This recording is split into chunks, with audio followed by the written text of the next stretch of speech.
Cet atelier d'information des acteurs couplé au lancement officiel régional et avec comme zone d'intervention le département de Falmey a enregistré au cours de cette cérémonie d'ouverture des travaux deux importantes interventions.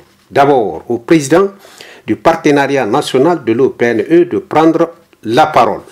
En première phase, ce que nous avons appelé le MECRU 1, travailler avec les trois pays qui partagent le sous-bassin de la MECRU, qui est lui-même un affluent du fleuve Niger.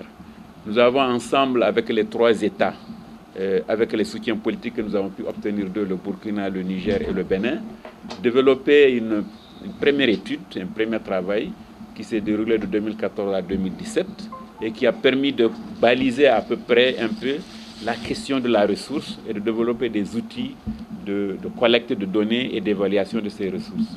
Le secrétaire général adjoint du ministère de l'Hydraulique et de l'Assainissement a dans son mot d'ouverture des travaux situé le projet. Le projet MECRU phase 2 est un projet qui contribue à la mise en œuvre du plan d'action national de gestion intégrée des ressources en eau Pangir du Niger. Il s'inscrit dans la continuité du projet MECRU phase 1. L'eau au service de la croissance et de la lutte contre la pauvreté dans le bassin transfrontalier de la MECRU. Et ce projet est financé par l'Union européenne. Ce projet, donc à sa phase 2, il est d'un coût de 1 million d'euros.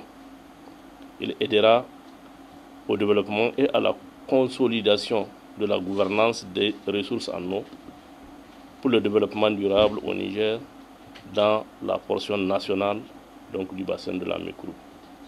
Au nom des populations cibles du projet, je réitère les remerciements du gouvernement du Niger à l'Union européenne pour les appuis multiformes qu'il apporte au Niger dans son combat contre le sous-développement.